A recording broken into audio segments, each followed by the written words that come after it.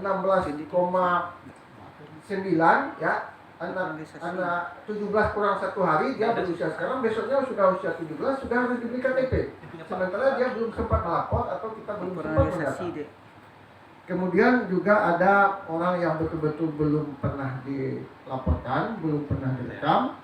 Itu tadi yang sulit-sulit dijangkau, yang ODGJ, yang itu harus terpadu Pak, tim membawanya, menangkapnya, mungkin perlu juga dengan kepolisian, sosial dan lain sebagainya, dengan orang kesehatan juga, untuk terpadu, lalu menjamin orang itu kena. Nah, itu perlu kerja keras juga. Kadang-kadang ada yang melawan, ada yang memukul, ada yang memecahkan alat dan lain sebagainya. Ujung-ujungnya kan kita harus beli alat lagi. Alatnya kan mahal. Alatnya beda dengan kamera biasa. Nah, itu yang selalu kita upayakan. Angka kita untuk Sumatera Barat ada bisa dimunculkan hampir 5,2 lagi ya, 0,52 lagi yang belum itu tadi. Ada juga suku-suku Mentawai ya di kita Pak. Nah, yang jauh ada beberapa pulau di situ yang juga sulit dijangkau dan orang itu pun kadang-kadang apabila didatangi juga kadang dia tidak mau. Nah, dia tidak mau, tidak ada keinginan dan juga dia merasa karena dia hanya berurusan dengan alam, berurusan dengan ladang, sawah dan sebagainya, dia merasa tidak penting KTP dan KK ini sehingga dia lari atau mungkin enggan. Nah, kita kan petugas juga tidak bisa memaksa. Nah kemudian menyangkut dengan orang asing itu bisa diberi KTP. Orang asing itu kan dia kedatangannya di sini sesudah melalui proses imigrasi, dia jenisnya 2. Dia ada ITAP dan dia ada ITAS. ITAS itu izin tetap. Kemudian ITAS itu mungkin ada yang pakai visa pelancong, PCR dan lain sebagainya, dia diberikan izin terbatas. Izin terbatas itu dia harus melapor ke Dukcapil setempat. Kemudian petugas Dukcapil akan memberikan dia SKTT, surat keterangan tempat tinggal. Itu yang untuk ITAS. Nah, untuk yang punya ITAP, dia diberikan KTP. Dia datang ke Dukcapil atau petugas Dukcapil mendatangi atau dia mungkin di perusahaan tertentu, perusahaan bekerjasama dengan dinas Dukcapil melaporkan daftar pekerjanya yang orang asing. Kemudian melaporkan ITAP-nya, izin tinggal tetapnya, kemudian petugas datang merekam juga. Karena dia perlu diberi KTP, karena dia juga perlu urusan publik, urusan perbankan, urusan kesehatan, urusan pendidikan anaknya misalnya. Nah, dia diberi KTP sesudah melalui proses itu, KTP-nya warnanya merah, beda dengan KTP kita. Warnanya merah, kemudian kewarganegaraannya ditulis di situ sesuai dengan kewarganegaraannya. Kemudian berlakunya ada masa berlaku sesuai dengan masa berlaku ITAP-nya. Beda dengan kita kan seumur hidup, dia masa berlakunya sesuai dengan ITAP-nya. Itu yang kita lakukan sehingga betul-betul penduduk itu baik yang WNI maupun yang WNA mempunyai dokumen kependudukan yang lengkap, yang valid, yang diperbaharui, gunanya untuk mempermudah, memperlancar setiap pelayanan kependudukan yang diberikan, pelayanan publik yang diberikan. Kalau kita ke bank misalnya kan kita disuruh mengeluarkan KTP, lalu KTP kita itu ditempel di alat yang namanya karider. Itu kerjasama Dukcapil itu Pak. Kerjasama Dukcapil dengan perbankan untuk memverifikasi data orang ini. Hanya Sumbar apa seluruh Indonesia? Seluruh Indonesia, termasuk Riau juga. Ditempelkan di sini. Nah, apabila KTP-nya palsu, dihubungkan dengan pertanyaan Pak tadi, apabila KTP-nya palsu itu akan ketahuan di situ. Kalau juga ada pihak yang ingin memverifikasi validasi ke Dinas Dukcapil, boleh juga kita bantu verifikasi orang itu dengan kependudukannya. Kita cek KTP-nya, itu akan ketahuan asli apa tidak. Polda, Kejaksaan Tinggi, Polres itu sering minta data ke kami Pak. Semuanya gratis, tidak ada biaya. Nah, itu yang kita lakukan sehingga betul-betul penduduk ini tertata, punya dokumen yang lengkap dan tidak ada palsu-palsu. Palsu tentu saja itu akan menjadi ranah pidana dan itu akan ditindak menurut hukum perundang-undangan yang berlaku. Demikian Pak. Terima kasih sambutannya Pak Besri. Mudah-mudahan dapat berkolaborasi. Jadi menarik tadi apa yang disampaikan tentang percepatan pendataan sensus penduduk. Saya mendengar tadi ada istilahnya siak ya, siak. Kalau di Riau siak itu nama kabupaten. Tapi kalau kita pergi ke Bogor jangan ngomong siak. Itu mencarut bahasa kita. Ya kalau di Bogor daerah Sunda itu siak itu mencarut Pak. Ingat teteh waktu. Jadi hal yang menarik ini tentang ketika kami reses turun ke masyarakat daerah-daerah yang berada di perbatasan. Daerah perbatasan seperti kalau di Provinsi Riau antara Kampar dan Pekanbaru. Nah, daerah Kampar yang lebih dekat dengan Pekanbaru, mereka tuh malas untuk mengurus hal-hal yang sifatnya sensus kependudukan. Nah, beberapa kali mereka mengusulkan tentang tadi saya mendengar ada mobil mobil pelayanan, apakah sampai saat ini laksana di Provinsi Sumatera Barat, dapat pula kita aplikasi di Riau secara khususnya. Saya rasa itu saja, ada penambah pertanyaan. Saya tutup dengan pantun lagi. Jalan-jalan ke Pasar Ate, jangan lupa memakai topi. Ambo soko minum teh, tapi ditukar kopi.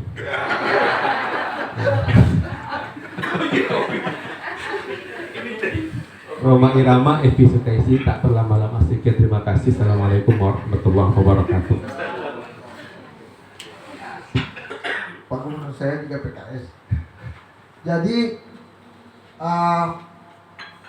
setiap kabupaten kota itu apakah dibeli dengan APBD-nya maupun dengan, ada juga yang dapat bantuan, misalnya dia juara ini, penilaian ini berhasil juara, kadang-kadang dia dapat motor, kadang-kadang dia dapat mobil.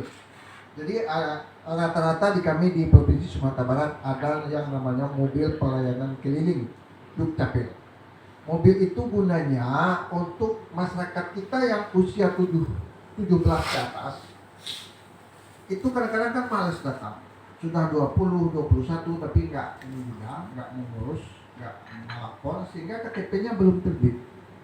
Nah, itu yang dijangkau, berkoordinasi dengan camat wali negari. Itu disepakati tempatnya di mana, karena yang akan dibikin KTP itu usia 17 ke atas, dia harus direkam. Dia harus diambil data lengkapnya. Dan itu bisa salah satunya selain dengan datang ke dinas dukcapil, bisa dengan mobilnya yang datang ke daerah tertentu yang disepakati oleh dengan camat atau wali negarinya. Sebenarnya itu untuk mempercepat tadi, untuk mempercepat melengkapkan, karena penduduk kan seharusnya menurut aturan juga semua yang sudah 17 itu kan harus sudah punya KTP. Ya, kemudian penduduk itu sudah harus punya dokumen kependudukan yang lengkap. Yang menikah misalnya, ini mungkin ada yang mau menikah sekarang.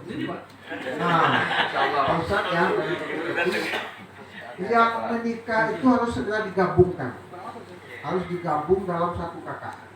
Ada orang menikah cuma melapor ke tua sehingga dapat buku nikah, dia sudah merasa itu sudah cukup, padahal itu sangat belum cukup. Yang kakaknya harus digabungkan, yang gunanya KTP-nya juga harus ditukar itu Pak Ustadz, dengan status yang sebelumnya belum menikah menjadi menikah. Bahayanya bagi laki-laki, ya bagi perempuan, laki-laki dia sudah menikah tapi belum digabung kakaknya, sehingga KTP-nya masih status lama, dia kemana-mana ngaku jangan Pak. Nah, bahaya ini, iya kan? Kalau anak menantu kita yang jadi istrinya, kita kan jadi pihak jadinya kan. Nah itu sebabnya, dan itu dijangkau dengan mobil itu. Dan mobil itu diadakan oleh tentu saja APBD kabupaten kotanya masing-masing, karena dia juga butuh operasional, butuh perbaikan, butuh sopir, butuh itu juga kan, untuk ke lapangan itu kan ada uang makan atau uang harian dari petugas yang melayani itu. Karena itu kan untuk mencapai tempat-tempat yang jauh. Kalau dekat-dekat perkotaan kan biasanya penduduk yang datang. Nah ini untuk mencapai daerah-daerah yang kadang agak terisolir, yang jauh, sehingga itu dijangkau dengan mobil pelayanan keliling. Jebol namanya Pak, jebol bola. Sekian. Itu terpaksa masih dianggap menurut aturan dukcapil, masih dianggap dia anak seorang ibu, belum ada ayahnya. Supaya jadi anak bapak tadi isbatikan. Itu jalannya disebutkan. Jangan Itu kira-kira teman penjelasan. Dapat pertanyaan kalau bicara demokrasi memang sudah terpenuhi tadi. Alhamdulillah Rio dapat ngurus demokrasi Pak. Walaupun masih yang terbanyak itu sekarang masih suku Melayu, tapi tidak sampai 50% Pak. Tinggal cuma 35 sampai 37%. Nomor 2 Jawa, nomor 3 kita Sumbar alhamdulillah. Nah, gitu. Tapi menyebar lah kan semua Pak. Makanya bonus demokrasi itu yang membuat Riau hari ini menjadi kuat sih ya. Nah, yang kedua pertanyaan langsung Pak, ini makanya saya bingung ya kawan-kawan gara-gara KTP gajah begini makanya mau ke Sumbar. Tapi izin Pak, saya mau nanya, kira-kira Sumbar sendiri ini sudah 100% belum penataan penduduknya? Karena ini kan tadi sudah dinamikanya kita sudah tahu Pak.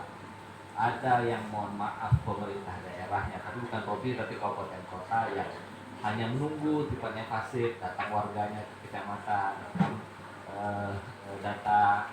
Nah, sehingga memang tentu bagi yang malas, yang malu, yang tidak mampu, terutama lansia tentu tidak terdata. Tapi alhamdulillah ketika memang Sumbar kabupaten kotanya ada inisiatif membuat mobil keliling, ya jemput bola jebol tadi, maka tentu akan banyak yang terjaring atau masyarakat yang belum terdata menjadi terdata, walaupun kita yakini belum 100%. Nah, kami ingin tahu juga sebagai perbandingan dan juga motivasi dari kami di Riau. Nah, kira-kira berapa persen sudah ini, karena memang kan secara tusi, walaupun kewenangan realnya bukan di kita di provinsi, tapi kita meyakini bahwa dari penerangan disampaikan oleh Pak Kadis ini kan terintegrasi Pak. 19 kabupaten kota ini terintegrasi di provinsi. Nah, provinsi nanti sebagai jembatan atau perwakilan tangan pemerintah pusat ketika ada urusan-urusan ke Kementerian Pusat. Nah, kita ingin tahu juga. Nah, terkait tadi disampaikan bahwa kami juga berharap ada kiat-kiat Pak. Pertama, ini kan tadi isu TMTN ini kan juga sudah mulai terkuat bahwa ada KTP elektronik palsu. Nah, kita ingin tahu juga sepengetahuan kawan-kawan di Dukcapil Pemprov Sumbar, bagaimana ini celahnya? Padahal kan apakah palsu dalam artian mohon maaf ada oknum tanda kutip bermain di tingkat kecamatan misal, atau dalam tanda palsu bahwa ternyata di sistem kita sama sekali tidak ada, cuman justru fisik iktp-nya yang dipalsukan. Nah, aspal. Nah, mana tahu sepengetahuan Bapak. Jadi kami juga penambah wawasan sehingga cerita palsu itu ini, dan tentu kita akan memperkuat sistem dan kebijakan Pak, sehingga memang tak ada lagi yang palsu-palsu. Karena mohon maaf, ini kan berbicara TNT bukan baru Pak. Sebelum ini beberapa tahun yang lalu heboh itu pekerja dari negara Cina punya KTP. Nah, ini bukan persoalan sistemnya lemah Pak saya pikir, tapi personal atau SDM kita yang lemah. Kenapa tergiur dengan ini? Terkait kalau bisa Pak Kadis, Bapak Ibu sekalian, saya lihat tadi yang dipresentasi Pak Kadis itu luar biasa nih datanya. Kalau boleh kami mohon minta kopinya Pak, supaya kami bisa belajar. Nah, apalagi kan ini luar biasa, satu-satunya inovasi sistem dan aplikasi yang ada se-Indonesia tingkat provinsi ya di Sumbar. Nah, mana tahu kami bisa adopsi. Nah, apalagi kan kita perlu komitmen terkait dengan konsistensi pelaksanaan amanah Dukcapil ini, salah satunya kan Undang-Undang 24 2013 tentang pendudukan Pak. Nah, konsistensi itu. Nah, jadi kita berharap, ini saya bukan bicara gajah nih. Nah, jangan bicara gajah pula. Nah, kita berbicara kita berbicara terkait bahwa tadi menutup kelemahan yang ada sistem prestasi kependudukan, termasuk bagaimana kalau dapat kan kita kan 100%. Nah, 100% bahwa seluruh penduduk kita, karena kan sekarang sudah dibuka Pak. Dulu hanya 17 tahun ke atas artinya sudah dewasa yang bisa ngurus KTP. Ternyata hari ini kan ada pengakuan bahwa anak baru lahir saja kan sudah ada kartu anak ya Pak ya? Kartu pengenal anak. Nah, dan ini mohon maaf Pak, tidak semua orang tua yang tahu bahkan melek. Ada juga yang ini malah susah lah. Nah, kita berharap kan belum sampai tahapnya anak-anak di Riau atau Sumatera Barat itu punya KTP, tapi mereka sudah punya kartu tanda pengenal. Boleh ganti. Jadi itu mungkin Pak Kadis, terima kasih banyak. Assalamualaikum warahmatullahi wabarakatuh. Waalaikumsalam.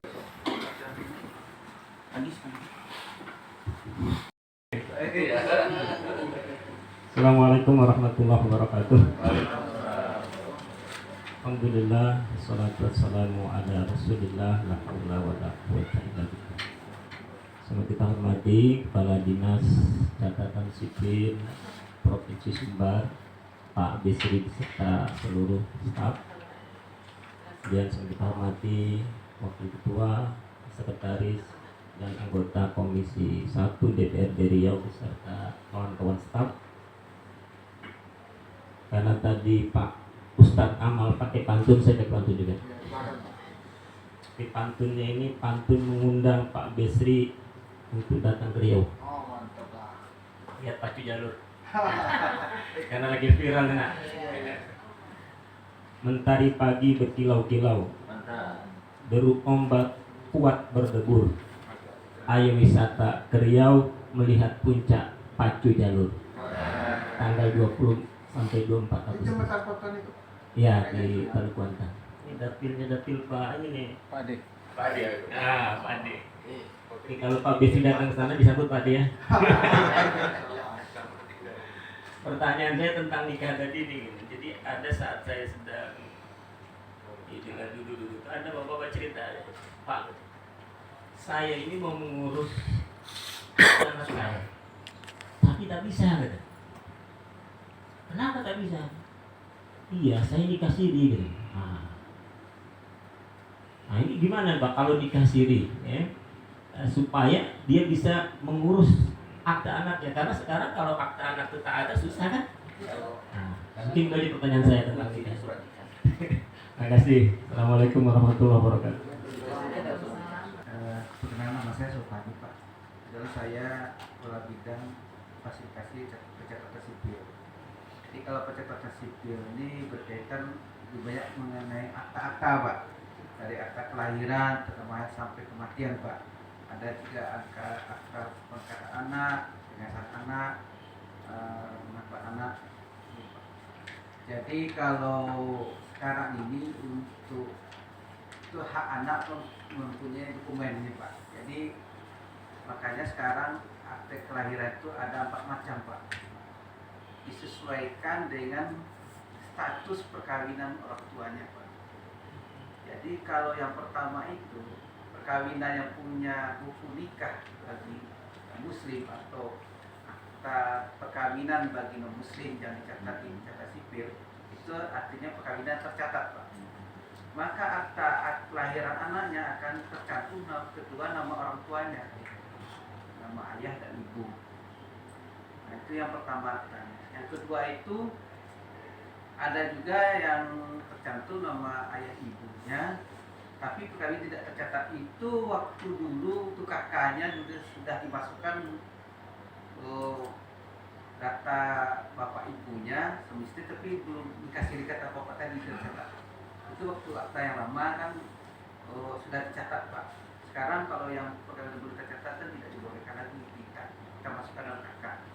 Maka anaknya tercatat nama ayah ibu, tapi ada frasa Pak, catatan artinya perkawinannya belum tercatat. Itu yang jenis kedua.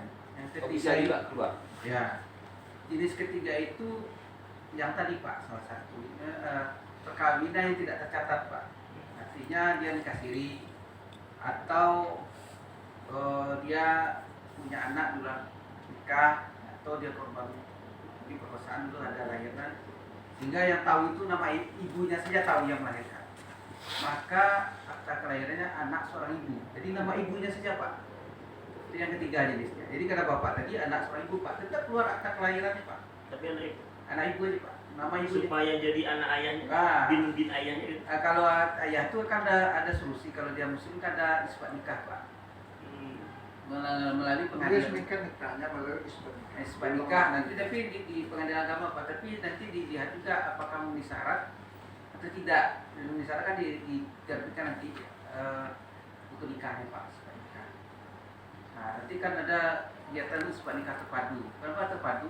Melibatkan pengadilan agama sidangnya, yang kedua melibatkan KUA untuk buku nikahnya atau Kemenak Pak, yang ketiga melibatkan Dukcapil dokumen Jadi kependudukannya. nikah ulang lah ya. Oh, isbat nikah juga dikatakan nikah ulang Pak. Oke.